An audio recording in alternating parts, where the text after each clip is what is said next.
बच्चों, मैं एस.के. सिंह, आपका फिजिक्स टीचर, आज फिर आपके सामने एक नए वीडियो के साथ आया हूँ। आज हम पढ़ेंगे इलेक्ट्रोस्टैटिक्स यानी इलेक्ट्रिसिटी के बारे में। इलेक्ट्रिसिटी का बिहेवियर, वो भी एट रेस्ट, यानी एक रुका हुआ चार्ज का बिहेवियर कैसा होता है, एक रुका हुआ चार्ज क्या क्या कर सकता है। इस यूनिट में हम 5 चैप्टर पढ़ेंगे। पहला चैप्टर पढ़ेंगे कूलम्ब्स लॉ, दूसरा चैप्टर पढ़ेंगे इलेक्ट्रिक फील्ड, तीसरा चैप्टर पढ़ेंगे गॉस लॉ, चौथा चैप्टर पढ़ेंगे पोटेंशियल और पांचवा चैप्टर पढ़ेंगे कैपेसिटेंस के बारे में। अगर हम कैपेसिटेंस, मेनली मैं कैपेसिटेंस की बात करूंगा, उसका सीरीज पैरेलल कॉम्बिनेशन अगर हम बढ़िया से समझ लें तो हमें आगे के सवालों में, मेनली करंट इलेक्ट्रिसिटी के चैप्टर में जो सवाल हैं, सर्किट के सवाल जिनको कहते हो, थर्मल इफेक्ट ऑफ करंट के सवाल जिनको कहते हो, बहुत आसानी से हम कर लेंगे। इसलिए कोशिश करिएगा समझने की, सीखने की, न कि रटने की। बहुत आसान और इंटरेस्टिंग टॉपिक है। क्यों इंटरेस्टिंग है? क्योंकि इलेक्ट्रिसिटी से रिलेटेड है और बिजली तो आप बचपन से ही देख रहे हो, यूज कर रहे हो। बल्ब क्या है, हीटर क्या है, गीजर क्या है, पंखा क्या है, लाइक दैट। तो मैं समझता हूँ मोस्ट इंटरेस्टिंग टॉपिक है ये, मोस्ट इंटरेस्टिंग पार्ट है फिजिक्स का, जिसे कोशिश करके और इंटरेस्टिंग बनाया जा सकता है। और मेरा हमेशा प्रयास रहता है कि हम टॉपिक को इंटरेस्टिंग बनाएं, पढ़ने में मज़ा आए। एक आध बातें और मैं आपसे करना चाहूँगा। कुछ बच्चे फिजिक्स में कहते हैं बड़ा डर लगता है, ऐसा नहीं है। होता क्या है, हम लोग बायोलॉजी जनरली ज़्यादा पसंद करते हैं क्योंकि रटने का सब्जेक्ट है, उसमें रट करके भी कमांड लाया जा सकता है। फिजिक्स में ऐसा नहीं है। फिजिक्स ज़्यादा पढ़ने से नहीं आती है, फिजिक्स अच्छा पढ़ने से आएगा। फिजिक्स में ज़्यादा नहीं, अच्छा पढ़िए, कोशिश करिए फिजिक्स समझने की, न कि रटने की। रोज़ नए नए सवाल ढूंढो, कम से कम 10 क्वेश्चन नए करो और उन क्वेश्चन से आपको क्या मिला, फिजिक्स क्या मिली, कंसेप्ट क्या मिले, मैथमेटिक्स कौन सी लगी, ये सब चीज़ें सीखो। आंसर मारने के चक्कर में मत रहा करो। जब तक समझ में ना आए आप उसको मत छोड़ो, लगे रहो उसके पीछे। फिजिक्स अपने आप आने लगेगी। इंटरेस्ट क्रिएट करो, डर निकालो। अगर फिजिक्स से डर निकल जाए तो सब्जेक्ट अपने आप आ जाएगा। ठीक है ना? तो ज़्यादा न पढ़िए, अच्छा पढ़िए। क्लियर है बात? तो मैं चर्चा कर रहा था कि आज हम एक नया टॉपिक शुरू कर रहे हैं, इलेक्ट्रोस्टैटिक्स। आइए थोड़ा सा इसके बारे में परिचय करें, देखें क्या होता है इलेक्ट्रिसिटी या इलेक्ट्रोस्टैटिक्स। इलेक्ट्रोस्टैटिक्स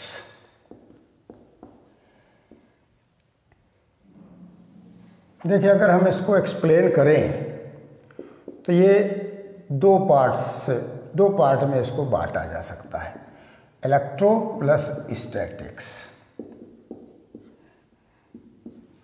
इलेक्ट्रो का मतलब इलेक्ट्रिसिटी और स्टैटिक्स का मतलब एट रेस्ट, यानी इलेक्ट्रिसिटी एट रेस्ट मतलब चार्ज।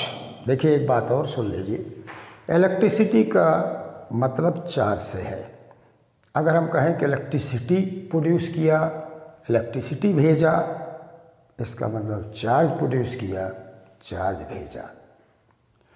तो यहाँ पर हम चार्ज का बिहेवियर देखेंगे, वो भी रुके हुए चार्ज का, कि एक रुका हुआ चार्ज का बिहेवियर कैसा है।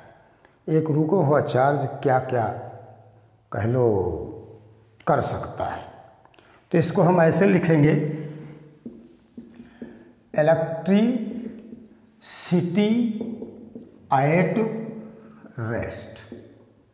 इसका मीनिंग हुआ इलेक्ट्रोस्टैटिक्स, यानी इस चैप्टर का मतलब है electricity at rest.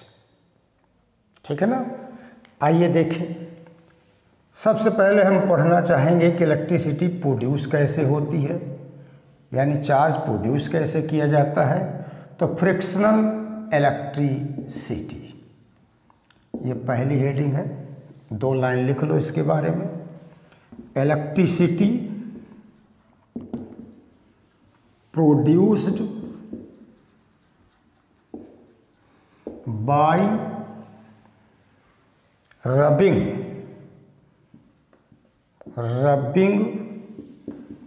To bodies together. मतलब सुन लो, electricity produced by rubbing two bodies together, यानी 2 बॉडी आपस में अगर हम रब करें तो चार्ज प्रोड्यूस होता है।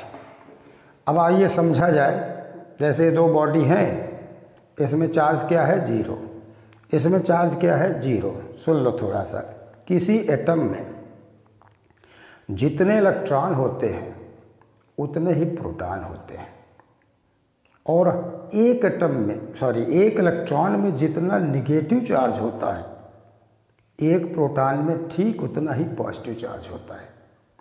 यानी टोटल पॉजिटिव चार्ज और टोटल निगेटिव चार्ज किसी एटम में बराबर होता है। तो इसका मतलब ये हुआ कि कोई एटम इलेक्ट्रिकली न्यूट्रल होता है, यानी नेट चार्ज उस पर 0 होता है। अब सोचो, इसमें भी कोई चार्ज नहीं है, इसमें भी कोई चार्ज नहीं है, हमने इन्हें आपस में रब किया, होगा क्या? इस बॉडी से इलेक्ट्रॉन इसमें या इस बॉडी से इलेक्ट्रॉन इसमें ट्रांसफ़र होंगे। खासकर जो बाहरी ऑर्बिट का इलेक्ट्रॉन है, जो इजीली ट्रांसफ़र हो सकते हैं, वही इलेक्ट्रिसिटी के ट्रांसफ़र या प्रोडक्शन में पार्टिसिपेट करते हैं। प्रोटॉन कभी इधर से उधर ट्रांसफ़र नहीं होते, क्योंकि ट्रांसफ़र कर ही नहीं सकते हो, क्योंकि वो न्यूक्लियस में है, उनको निकालना आसान नहीं है। तो सपोज करो इस बॉडी से इलेक्ट्रॉन इस बॉडी में चले गए, तो इस बॉडी में इलेक्ट्रॉनों की संख्या कम हो गई, लेकिन प्रोटॉनों की संख्या तो वही रही। इसका मतलब इसमें पॉजिटिव चार्ज वही रहा, नेगेटिव चार्ज कम हो गया, ये बॉडी पॉजिटिवली चार्ज्ड हो गई। और इस बॉडी ने इलेक्ट्रॉन गेन किए, यानी इसमें इलेक्ट्रॉनों की संख्या ज़्यादा हो गई, प्रोटॉनों की संख्या वही रही। रिजल्ट, ये बॉडी निगेटिवली चार्ज्ड हो गई। इतना बस ध्यान देना, इस बॉडी में जितना पॉजिटिव चार्ज आएगा, इस बॉडी में ठीक उतना ही नेगेटिव चार्ज आएगा। क्लियर है बात? ये है फ्रिक्शनल इलेक्ट्रिसिटी की वजह से चार्ज प्रोड्यूस करना। आइए इसका एग्जाम्पल देखें हम। पहला एग्जाम्पल लिखिए, a comb rubbed against dry hair attracts small bits of paper. मतलब सुन लो, a comb rubbed against dry hair, यानी एक कंघा लो, उसे सूखे बालों से रब करो और टेबल पे कागज़ के छोटे छोटे टुकड़े रखो और कंघे को रब करने के बाद उन टुकड़ों के पास ले जाओ। जानते हो क्या होगा? वो टुकड़े, कागज़ के टुकड़े अट्रैक्ट होंगे और कंघे से चिपक जाएंगे। अब क्वेश्चन ये उठता है कि कंघे को तो हमने बालों से रब किया और इसमें फ्रिक्शनल इलेक्ट्रिसिटी यानी रबिंग के कारण चार्ज आ गया। कागज़ के टुकड़ों पे तो कोई चार्ज नहीं है, तो फिर फोर्स क्यों लगा? कूलम्ब्स लॉ तो कहता है कि दो चार्ज बॉडी के बीच फोर्स होता है। आइए मैं इसकी कहानी बताता हूँ। जब हम एक चार्ज बॉडी को एक अनचार्ज बॉडी के पास लेकर जाते हैं तो उस अनचार्ज बॉडी में इसके अपोजिट नेचर का चार्ज डेवलप होता है, या तो बाई इंडक्शन अगर वो बॉडी मेटल है, या तो बाई पोलराइजेशन अगर बॉडी बैड कंडक्टर है जैसे कि कागज़। तो कागज़ पे जो चार्ज आया है इसके अपोजिट यानी कंघे के अपोजिट वो पोलराइजेशन के कारण आया, और इस तरह से कंघे और कागज़ के बीच में फोर्स आएगा। ये है एग्जाम्पल एक फ्रिक्शनल इलेक्ट्रिसिटी का। दूसरा एग्जाम्पल लिखिए, a cracking sound is often heard while we take off a nylon shirt। Nylon shirt, इसके बारे में सुन लो। जाड़े का सीजन है, आप अनुभव कर लीजिए। जब हम स्वेटर उतारते हैं या कोई नायलॉन शर्ट उतारते हैं तो चिट चिट की आवाज़ सुनाई देती है। अनुभव किया होगा, नहीं तो कोशिश करिएगा। और सुनो, रात में अगर मान लीजिए कमरे में अंधेरा है, बल्ब नहीं जल रहा है, स्वेटर उतारते हो तो चिट चिट की आवाज़ के अलावा चिंगारी भी दिखाई देती है। जानते हो क्या है? फ्रिक्शनल इलेक्ट्रिसिटी का उदाहरण है। स्वेटर या शर्ट में बॉडी से रबिंग के कारण चार्ज आता है, और उतारते समय बॉडी और स्वेटर के बीच का जो एयर गैप है, हवा, अगर वो आयोनाइज हो गई तो वहाँ करंट चलती है, स्पार्क प्रोड्यूस होता है, वही चिंगारी है, और उसी की वजह से चिट चिट की आवाज़ सुनाई देती है। ये है इसका कारण। ये भी फ्रिक्शनल इलेक्ट्रिसिटी का ही उदाहरण है जिसकी वजह से। आइए थोड़ा हम और एक आध एग्जाम्पल चर्चा करें फ्रिक्शनल इलेक्ट्रिसिटी के।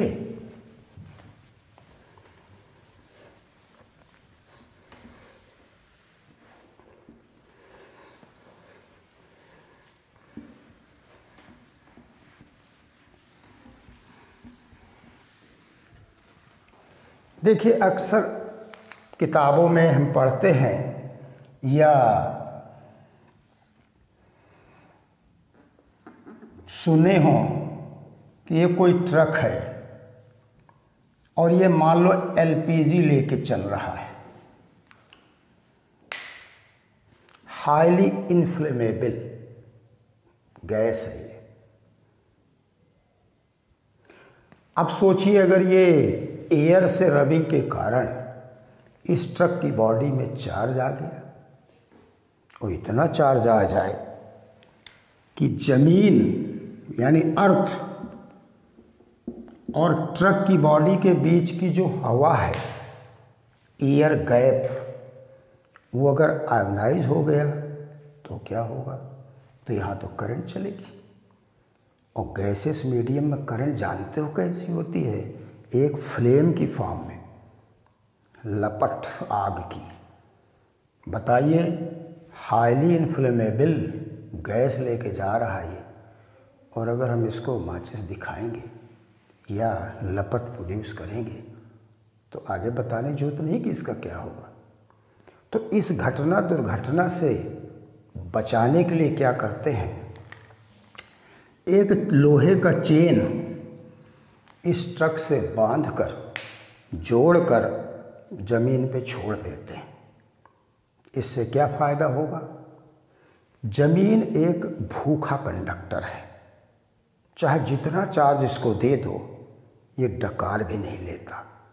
जानते हैं क्यों? इसका पोटेंशियल 0 लिया जाता है। अब पोटेंशियल समझने के लिए एक उदाहरण सुनो। ये एक बर्तन है, ठीक है ना। इसमें आप कुछ पानी डालिए तो जो अमाउंट ऑफ वाटर है उसको आप चार्ज से कंपेयर करिए। अमाउंट ऑफ वाटर यानी चार्ज, और जो लेवल ऑफ वाटर है, level of water in the container, बर्तन में जो पानी का लेवल है उसको पोटेंशियल से तुलना करिए। मैं नहीं कह रहा कि पानी का लेवल पोटेंशियल होता है, आप कंपेयर करिए तो बहुत बढ़िया समझ में आएगा। अमाउंट ऑफ वाटर यानी चार्ज, लेवल ऑफ वाटर माने पोटेंशियल, और इस बर्तन की जो कुल क्षमता है 5 लीटर 10 लीटर, उसको तुलना करिए कैपेसिटेंस से, यानी बर्तन की क्षमता कैपेसिटेंस। तो ये है कंपैरिजन पानी का और इलेक्ट्रिसिटी का। अगर हमें पानी का बिहेवियर समझ में आ जाए अच्छी तरह से, ताजुब मानोगे इलेक्ट्रिसिटी का बिहेवियर बहुत बढ़िया हम समझ लेंगे। तो अच्छा ज़रा सोचो, इसमें जितना ज़्यादा पानी भरोगे उतना ज़्यादा लेवल आएगा, यानी सीधा सीधा हिसाब, चार्ज देने से किसी कंडक्टर का पोटेंशियल बढ़ता है। तो वही चीज़ यहाँ देखिए, इसको जब एयर की रबिंग या एयर के फ्रिक्शन के कारण चार्ज आता जाएगा, बढ़ता जाएगा, तो इसका पोटेंशियल बढ़ता गया, और इसका पोटेंशियल तो हमेशा 0 ही रहता है। मैंने कहा इसका पोटेंशियल 0 क्यों रहता है, उसका कारण सुन लो। अर्थ एक ह्यूज कंडक्टर है, बहुत बड़ा। इसको थोड़ा बहुत चार्ज देने से इसके लेवल में फर्क नहीं पड़ेगा। ज़रा सुनिए, आप 1 घड़ा पानी रोज समुद्र में डालो, 1 महीने बाद जाओ नापो, क्या समुद्र में पानी का लेवल चढ़ गया? नहीं। क्यों नहीं चढ़ा, जबकि पानी तो हम रोज डालें? क्योंकि समुद्र ह्यूज है। अब अगर कोई टंकी लें 10-20 लीटर की, उसमें 1 घड़ा पानी डालेंगे तो उसमें तो पानी का लेवल आ जाएगा। तो उसमें क्यों लेवल हमें दिखाई दिया? क्योंकि टंकी छोटी है। तो एक छोटे बर्तन में तो लेवल दिखेगा पानी डालने से, लेकिन समुद्र में तो नहीं दिखेगा ना। बस अर्थ में भी यही नाटक है। अर्थ इतना बड़ा कंडक्टर है कि उसको चार्ज देने पर उसके लेवल में यानी पोटेंशियल में कोई चेंज नहीं होता, इसलिए हम उसका पोटेंशियल हमेशा 0 मानते हैं, 0 लेते हैं। तो बताइए, इसका पोटेंशियल 0 है पृथ्वी का, अर्थ का, और इसका पोटेंशियल एयर के फ्रिक्शन के कारण चार्ज बढ़ रहा है, इसलिए पोटेंशियल बढ़ रहा है। अगर यहाँ का एयर गैप आयोनाइज हो गया तो एयर बिना आयोनाइजेशन के तो करंट नहीं पास करेगा। मान लो ये सिचुएशन आ गई तो जानते हो यहाँ पर आग की लपट निकले, यानी घटना दुर्घटना, हैजार्ड, एक्सीडेंट। तो इससे बचाने के लिए हम एक लोहे की चेन जोड़ देते हैं। अब आप बताओ, इस बर्तन में अगर हम छेद कर दें, ठीक, भरो पानी, सारा पानी तो छेद से निकल जाएगा, लेवल तो कभी चढ़ेगा नहीं, ओवरफ्लो होगा नहीं, पानी बाहर फैलेगा नहीं। वही चीज़ यहाँ भी है, जो काम वहाँ छेद कर रहा है वो काम यहाँ चेन करेगी। तो जितना चार्ज फ्रिक्शन के कारण इस ट्रक की बॉडी पे आया है, वो सारा चार्ज इस चेन के जरिए ज़मीन को ट्रांसफ़र हो जाएगा और ट्रक के ऊपर कोई चार्ज बचेगा ही नहीं, पोटेंशियल उसका बढ़ेगा नहीं, एयर गैप आयोनाइज नहीं होगा और कोई हैजार्ड, दुर्घटना घटेगी नहीं। और एक उदाहरण ले लीजिए, aeroplane, tyres of aeroplane are made of special rubber. Special rubber यानी जो एरोप्लेन के टायर्स हैं वो खास रबर के बनाए जाते हैं। जानते हैं एरोप्लेन के टायर में करंट चल सकती है। आपकी साइकिल का टायर है, एक तरफ 220 जोड़ो, दूसरी तरफ छुओ, कुछ नहीं होगा क्योंकि बैड कंडक्टर है। लेकिन एरोप्लेन के टायर्स कंडक्टिंग बनाए जाते हैं, स्पेशल रबर के बनाए जाते हैं, उसमें करंट चल सकती है। जानते हैं क्यों? क्योंकि एरोप्लेन जब ऊंचाई पे उड़ रहा है तो उस पे जो चार्ज आएगा उस एयर के फ्रिक्शन के कारण, उसकी वजह से जो उस पे पोटेंशियल आएगा, क्योंकि ऊंचाई पे है तो ज़मीन और उसके बीच का एयर गैप बहुत ज़्यादा है। इतने एयर गैप को आयोनाइज करना आसान नहीं है, इसलिए उड़ते समय एरोप्लेन को कोई खतरा नहीं है इस वजह से, यानी फ्रिक्शनल इलेक्ट्रिसिटी के कारण। लेकिन जब वो पूरा चार्ज लेकर जो फ्रिक्शन के एयर के फ्रिक्शन के कारण उस पर आया है, लैंड करेगा, ज़मीन के नज़दीक आएगा, तो वो एयर गैप कम हो जाएगा और वो आयोनाइज हो सकता है। और रिजल्ट यही घटना, हैजार्ड। तब उसमें तो चेन बांधेंगे नहीं, वीआईपी आइटम है, तो उसमें फिर क्या करते हैं, टायर ही स्पेशल रबर के बनाए जाते हैं। जैसे ही लैंड करेगा तो सबसे पहले टायर ही ज़मीन को छुएंगे और सारा चार्ज जो एक्यूमुलेट हुआ है उसमें एयर के फ्रिक्शन के कारण वो ज़मीन को चला जाएगा। यानी जो काम ट्रक के मामले में चेन करता है, जो पर्पस फुलफिल करता है, वही पर्पस एरोप्लेन के टायर फुलफिल करते हैं। यानी टायर के जरिए जितना चार्ज एक्यूमुलेट हुआ है वो सब का सब ज़मीन को ट्रांसफ़र हो जाएगा। इस तरीके से उतरते समय एरोप्लेन सुरक्षित हो जाएगा। क्लियर है बात? और थोड़ा सा देखिए, जनरल बातें सुन लिया जाए, क्योंकि हम इलेक्ट्रिसिटी पढ़ने जा रहे हैं तो थोड़ा सा कुछ व्यवहारिक बातें भी सुन लीजिए। बेशक पेपर में नहीं आएंगी, लेकिन हमें थोड़ा सा माहौल बनाने में, इंटरेस्ट डेवलप करने में मज़ा आएगा। आइए देखा जाए।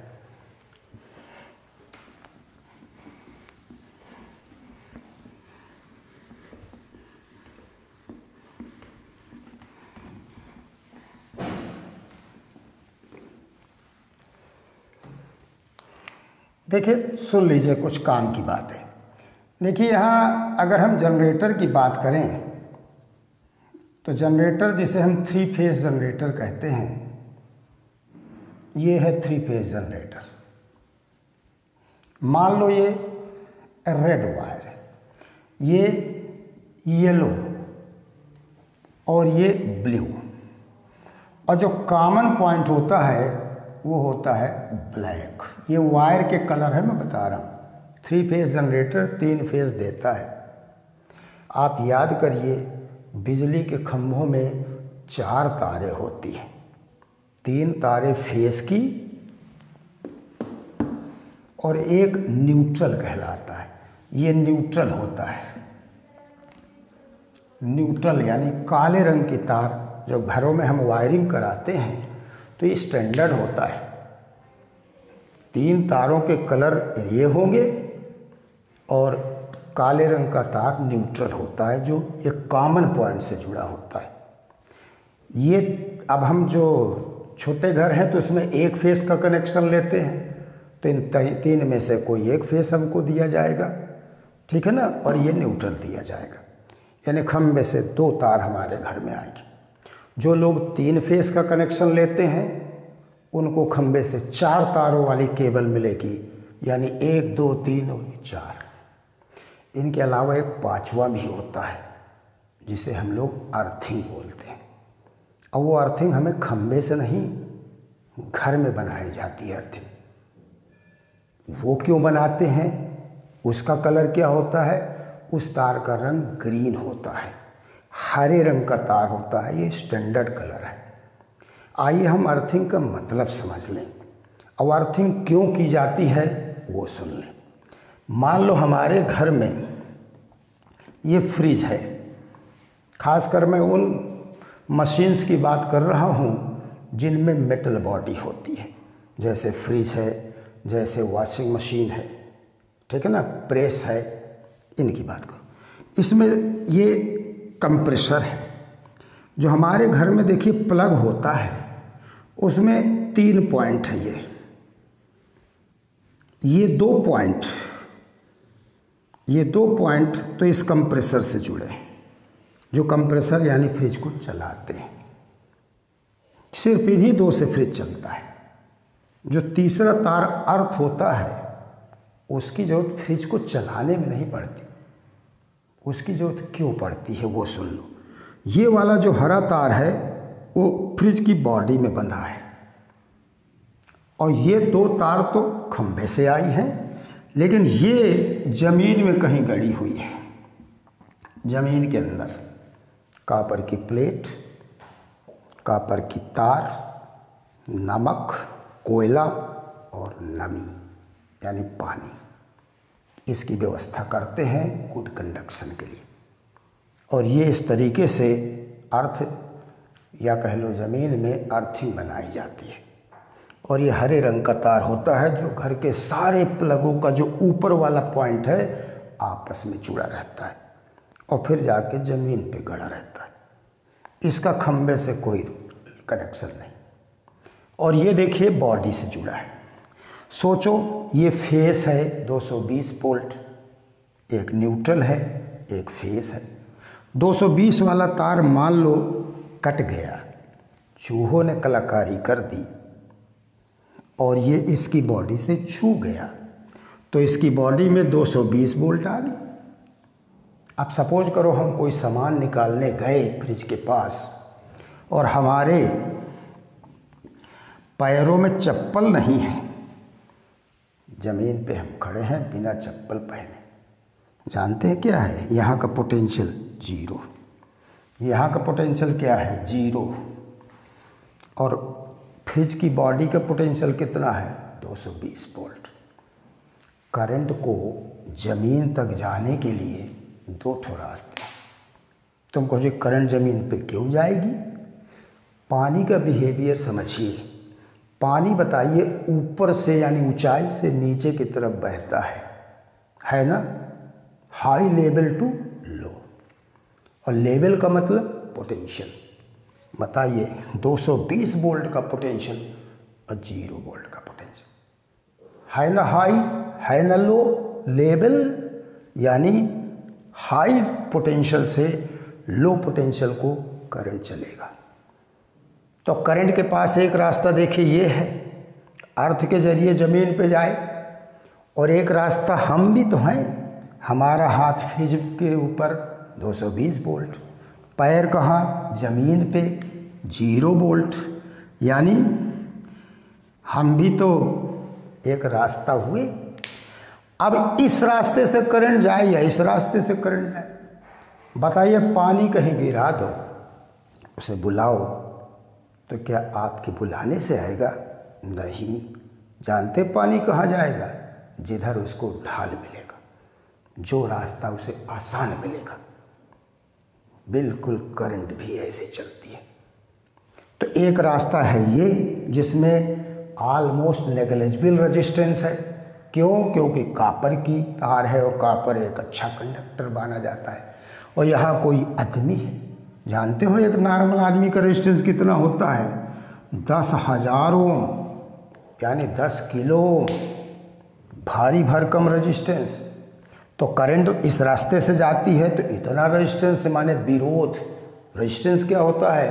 करंट के रास्ते की अड़चन, करंट का विरोध करता है, करंट चलने से रोकता है।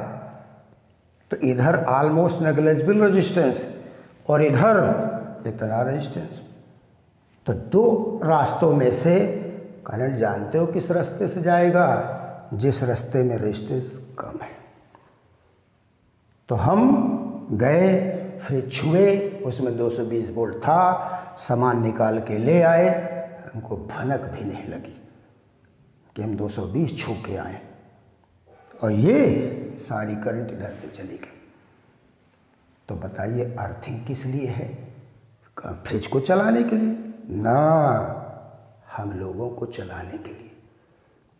क्योंकि अगर करंट लगेगा तो फिर यानी कुल मिलाकर ये करंट से हमको बचाता है। घर में अर्थ अगर सही है, किसी को करंट नहीं लगता, लग ही नहीं सकता। इसलिए जितनी मेटल बॉडी की मशीन्स होती हैं, फ्रिज है, वॉशिंग मशीन है, प्रेस है, इन सब में देखे होंगे 3 पिन का सॉकेट होता है। और जितनी प्लास्टिक बॉडी की मशीन्स होती हैं, जैसे टीवी वगैरह है, इनमें 2 पिन का सॉकेट होता है, क्योंकि उसमें अर्थ की ज़रूरत ही नहीं है, क्योंकि उसमें करंट कहाँ मारेगा प्लास्टिक बॉडी में। आया कुछ मतलब समझ? व्हाट इज अर्थ जानिए, ये भी जानिए। इलेक्ट्रिसिटी पढ़ने जा रहे हो तो उसके बारे में जानो, ठीक है ना। आइए आगे बढ़ते हैं।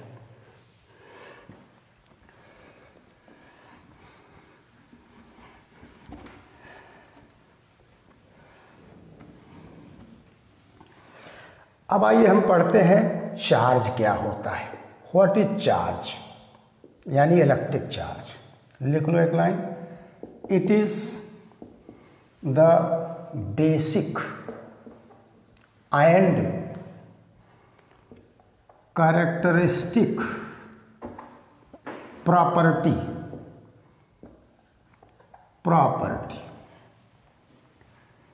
Of elementary particles, elementary particles माने इलेक्ट्रॉन वगैरह, particles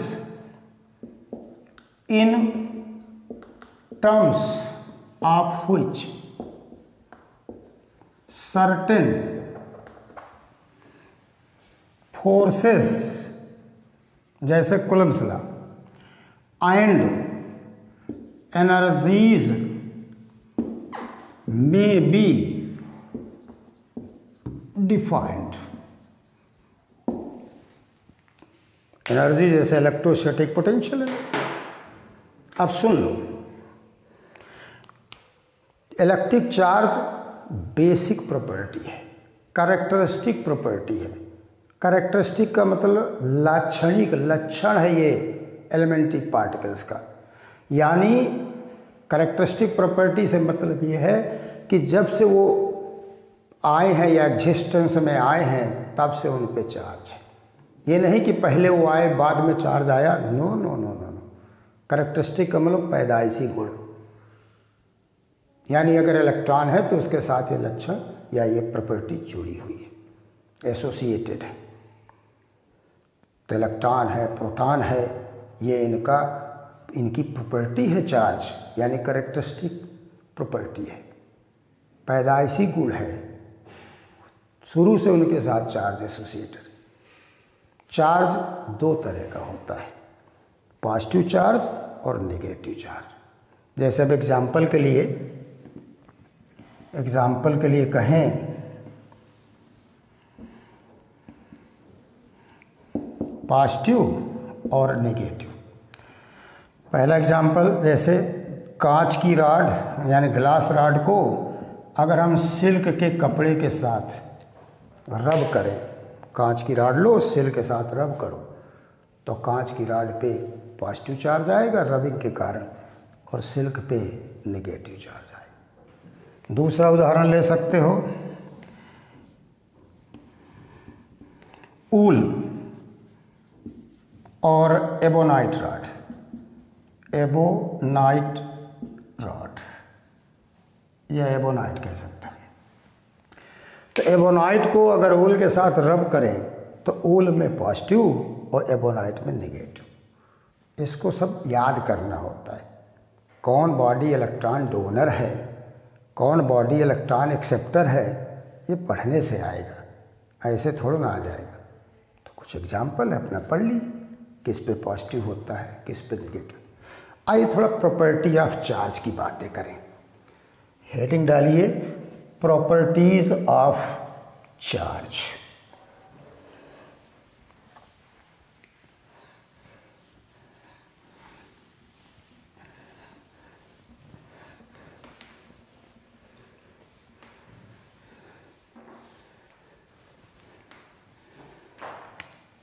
प्रॉपर्टीज ऑफ चार्ज। पहली प्रॉपर्टी है चार्ज इज क्वांटाइज्ड। इसमें एक लाइन पहले लिख लो, चार्ज ऑन या कह लो पजेस्ट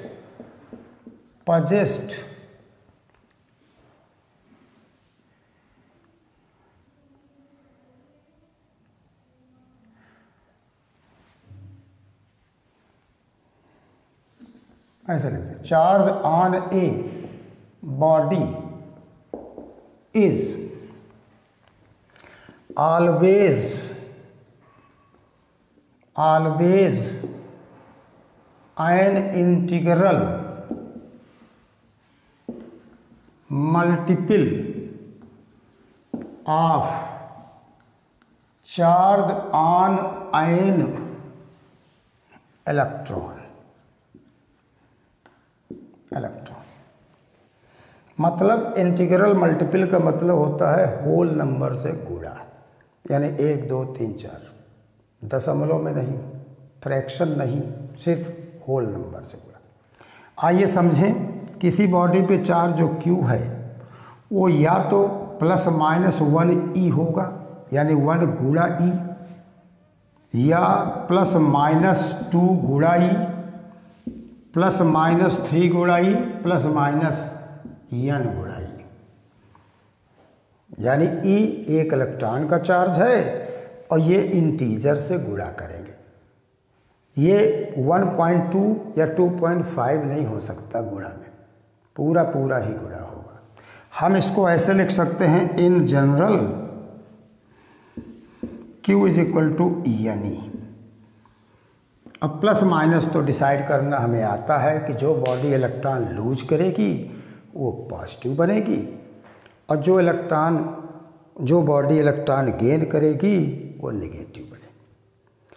आप ये फार्मूला बस याद रखिए, किसी बॉडी में कितने इलेक्ट्रॉन ट्रांसफ़र किए गए किसी बॉडी से, वो हम आराम से ढूंढ सकते हैं। अगर हमें उस बॉडी का चार्ज दिया जाए तो हम इस फार्मूले से बता सकते हैं कि उस बॉडी में कितने इलेक्ट्रॉन ज़्यादा हैं, यानी उस पे आए हैं, या उस बॉडी में कितने इलेक्ट्रॉन कम हैं, यानी उससे गए हैं।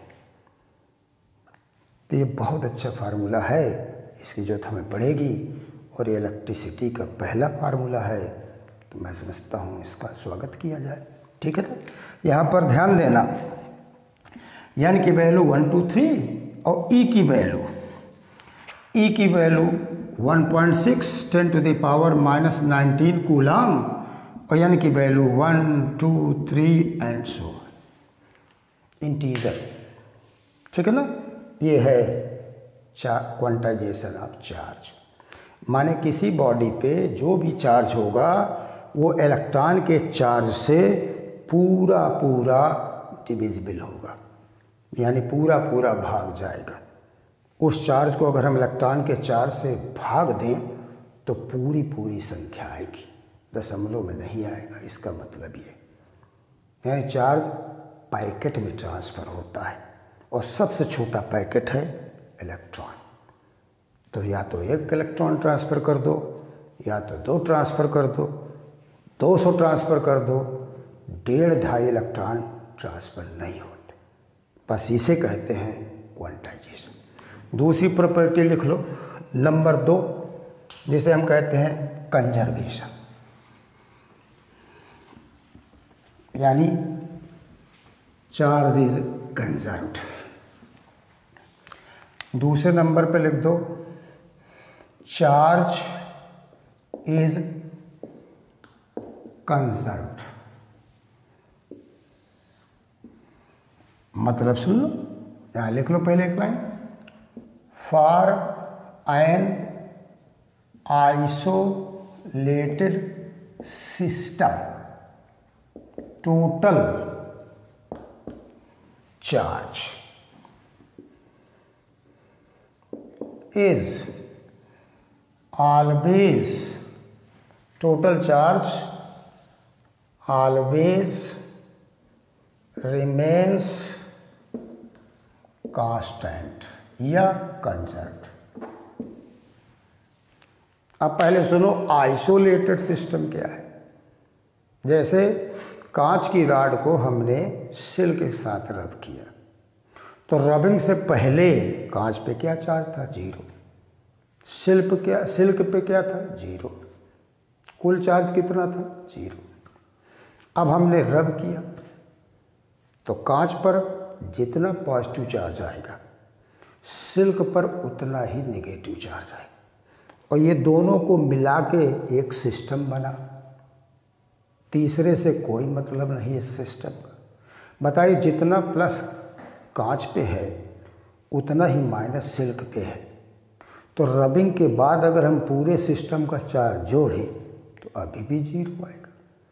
तो रबिंग से पहले भी जीरो था और रबिंग के बाद भी जीरो है, यानी टोटल चार्ज सिस्टम का क्या है? कांस्टेंट है। इसे कहते हैं कंजर्वेशन। चार्ज ना तो प्रोड्यूस होता है और ना ही डिस्ट्रॉय होता है, बल्कि एक बॉडी से दूसरे बॉडी ट्रांसफर होता है। ठीक है, आ गया समझ में कंजर्वेशन। तीसरी प्रॉपर्टी लिख लो,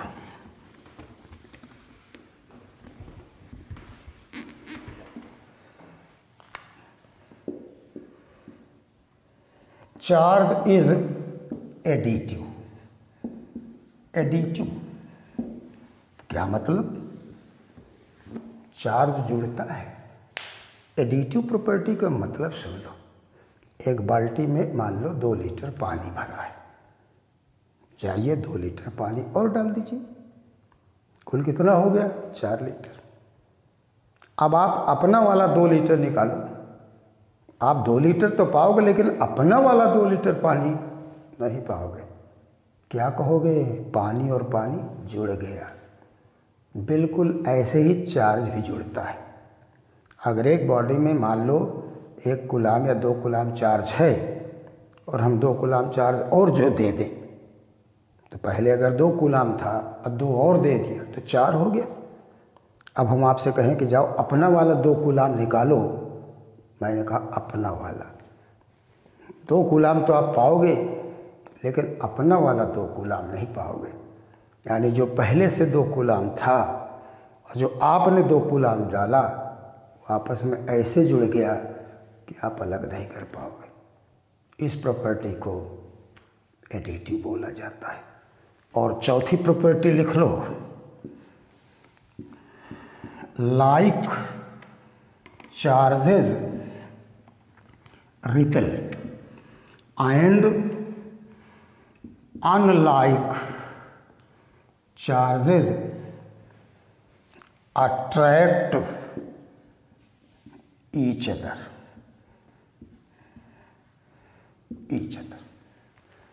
लाइक चार्जेस माने प्लस प्लस या माइनस और माइनस। तो प्लस और प्लस एक दूसरे को रिपेल करते हैं, माइनस और माइनस एक दूसरे को रिपेल करते हैं। लेकिन अनलाइक का मतलब 1 प्लस 1 माइनस। तो 1 प्लस है 1 माइनस है, तो इनके बीच में अट्रैक्शन होता है। ये चौथी प्रॉपर्टी है। ये है चार्ज का थोड़ा सा परिचय।